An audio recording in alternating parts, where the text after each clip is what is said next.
สอนมือใหม่ให้เทรด XR เทรดเป็น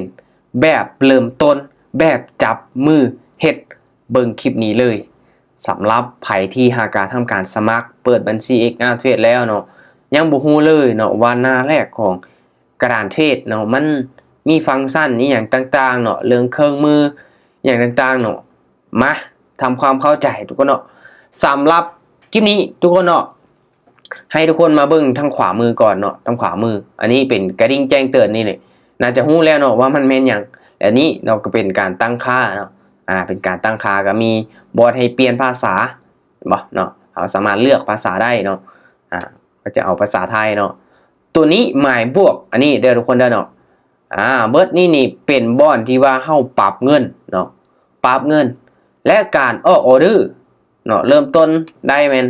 1เหรียญเนาะเขาจะไป0จุดบ่ได้เนาะขั้นต่ำ1เหรียญที่เขาจะกดออกออเดอร์ไปตัวอย่างเนาะปึ๊บกดเข้าออเดอร์ซื้อไปแล้วบ่ฮู้ว่าวินบ่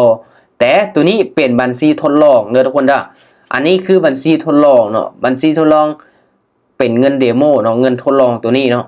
ถ้าสมมุติว่าเขาเทรดเบิดเนาะเงินเดโมนี่เหลือ0เนาะเกลี้ยงเลยให้ทุกคนกดนี่ปึ๊บเห็นบ่มันจะมีลูกศรเนาะหมุนปิ้นไปกลับนี่ให้เฮารีเฟรชบ้านนึงกดใส่ปึ๊บมันจะออกมาเหลือ 1,000 คือเก่าเนาะอันนี้คือบัญชีทดลองอันตัวที่เป็นสีส้มตัวนี้เนาะอันนี้คือบัญชีจริงตัวนี้เสมอเนาะกดไป1เนาะบวกขึ้นมา1เสมอตัวนี้คือบัญชีจริงเนาะตัวนี้คือบัญชีจริงบัญชีจริงบัญชีเขียวๆนี่ถ้าเฮาอยากเอาบัญชีจริงมาเทศให้เฮากดใส่เลยเนาะปึ๊บตัวนี้เนาะมันจะเป็นบัญชีจริงเลยเนาะเดี๋ยวค่อยจะมาลองเข้าออเดอร์บัญชีจริงปั๊บเงินเนาะไป1เหรียญกดขายลงมาเนาะกดขายลงมาเฮาจะเบิ่งเห็นเลยเนาะมันจะมีบอลตัวเลขให้เฮาปรับอัตโนมัติเนาะ5เหรียญเนาะ10เหรียญ20เหรียญ50เหรียญ100เหรียญ all in เนาะกด all บ่นี่เฮาจะเห็นเลยเนาะวันขึ้นมาปึ๊บเห็นบ่499เนาะกำไรมันคิดหลายให้เรียบร้อยเนาะถ้าเฮากดออกไปเนาะเสียนี่เฮาติดลบไปเลยเนาะอันนี้ห้ามเด็ดขาดเนาะห้ามออกอีกเนาะโอเคตัวนี้เนาะบอลปรับเงินเนาะและลงมาลุมเนาะทุกคนเนาะอันนี้ได้เห็นป่ะมันจะถ้าสมมุติว่ามันขึ้นมาเป็นเขียวเนาะเป็นแดงเวลานับถอยหลังจังซี่เนาะอันนี้เป็นเวลา30วิในการรอท่าเนาะในการรอท่าให้เฮากดออกออเดอร์เนาะบ่แม่นรอท่าออกผลเนาะมันจะนับถอยหลังลงไป30วิเนาะช่วงนี้นี่เฮาจะกดออกออเดอร์ก็ได้เนาะค่อยไปเมื่อกี้นี้เสียเนาะค่อยกดขายเสียเนาะค่อยจะไป2เหรียญเนาะซื้อเห็นบ่อันนี้นี่ถ้าเวลา30วิเนาะตัวนี้มันจะเป็นเวลาในการรอผลเนาะว่าแท่งเทียนตัวนี้มันจะขึ้นเขียวบ่หรือว่ามันจะลงแดงถ้าว่ามันลงแดง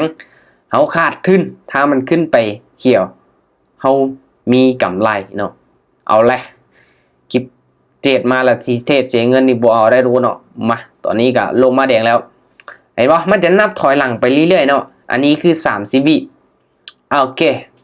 30วิเห็นป่ะตัวนี้เป็น30วิในการลดท่ากดเอาเข้าออเดอร์เนาะเขาจะกดตั้งแต่20วิก็ได้เนาะกดตั้งแต่10วิก็ได้ถ้าเวลาเบิดเนาะเขาจะกดบ่ได้เนาะมันจะรอท่าในแท่งเทียนต่อไปเนาะอันนี้คือการเบิ่งเนาะว่า30วิมันจะมี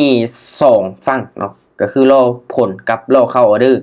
เห็นป่ะเนาะตัวนี้บอลปรับเงินไปขั้นต่ำ1เหรียญเดี๋ยวเขาจะไปอีกเนาะซื้ออีกเมื่อกี้นี้วินเนาะเมื่อกี้นี้วินกำไร 95% เนาะกำไร 95% บอกว่าเขาจะไปจากเหรียญกะย่าถ้าเขาไป10เหรียญเขาได้มาเนาะ 9.5 เหรียญเนาะเห็นป่ะกำไร95เนาะบัตรเสียแม่น 100% เลยเนาะสำหรับหน้าต่างตัวนี้เนาะหวังว่าทุกคนจะเข้าใจเนาะบัญชีจริงบัญชีเดโมเนาะบอลปรับเงินเนาะหรือว่า30วิเห็นป่ะถ้ามากดใส่นี้มันกดบ่ได้เนาะเห็นป่ะมันจะขึ้นเนาะสัญลักษณ์ห้ามเนาะสัญลักษณ์กดบ่ได้เนาะโอเควินเนาะตัวนี้เห็นป่ะตัวนี้เอาราคากดเข้าออเดอร์เนาะโอ้ตลาดกะงามๆเลยเนาะโอเคมา และมาบอลนี้เนาะบอลหมายบวกนี้เนาะอยู่ในโทรศัพท์กะยาเนาะบอลหมายบวกนี้ถ้าเรากดเข้าไปเราสามารถเลือกเนาะว่าเราจะเบิ่งกราฟใดเหรียญใดตัวนี้อยู่ใน Bitcoin Ethereum BNB Solana Sui เนาะXRP เนาะ Dogecoin ตัวนี้เนาะ TRX ทองคำและก็ Silver ตัวนี้เหรียญที่เราสามารถที่จะเลือกเทรดได้อยู่ในกระดานเทรดของ XR Trade เนาะมีทั้งหมดตามนี้เลยเนาะเราอยากเทรดกราฟของ Ethereum เรากดใส่ปึ๊บเห็นบ่มันกระเด้งมาหน้ากราฟเนาะหน้าราคาของEthereum เนาะหลังจากนั้นเราอยากเทรดกราฟของทองคำกดใส่ทองคำปึ๊บเห็นบ่เราก็เข้ามาเนาะกราฟของทองคำและมีราคาอยู่นี่เนาะราคาอยู่ทางขวามือนี่แล้วก็เวลามันบ่ตรงกันนะแต่ละกราฟเวลาบ่ตรงกันเนาะกราฟมันก็บ่คือกันอีกเนาะอันนี้หลายๆคนเนาะที่เป็นมือใหม่ก็ยังบ่ฮู้เนาะเห็นบ่เวลานับทองล่ะ21เนาะโอเคตัวนี้ปิดเป็นไทเทนแดงกันจะได้ว่าออกผลเป็นแดงเนาะก็รอท่าเนาะเฮาวิเคราะห์อีกเนาะเขาดื้อแน่นอนแต่ละกราฟมันก็มีความสวิงอย่างบ่คือกันเนาะเห็นปะอันนี้คือ TRX เนาะกราฟที่ค่อนข้างที่จะสวิงแฮงเวลากันนับถอยหลังเนาะสำหรับตัวนี้เห็นบ่มันจะมีขีดสีส้มตัวนี้เนาะถ้าเราอยู่ในกราฟของตัวใดเนาะเห็นปะ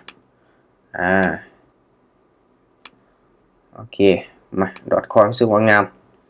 ค่อยเข้าออเดอร์ไป60เหรียญเนาะอันนี้เห็นบ่ค่อยกดรัวๆเมื่อกี้นี่เนาะบ่ได้ปรับเงินเนาะกดรัวๆไป60เหรียญเนาะมาเบิ่งว่าจีวินบ่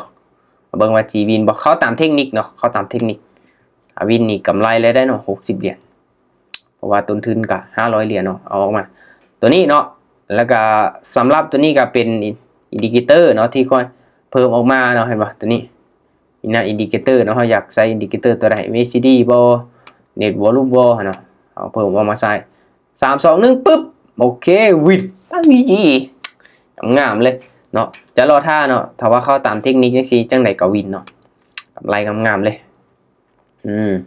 แล้วก็มาทางด้านนี้เนาะเห็นบ่30วิเนาะแล้วก็อันนี้เป็นเครื่องมือเนาะเครื่องมือ Trading View เนาะเครื่องมือที่เฮาใช้เนาะต่างๆเลยเนาะข้อยเองก็จนใช้บ่เบิดเนาะใช้บ่เบิดเลยแหละมันหลายโพดเนาะมันหลายโพดเขาก็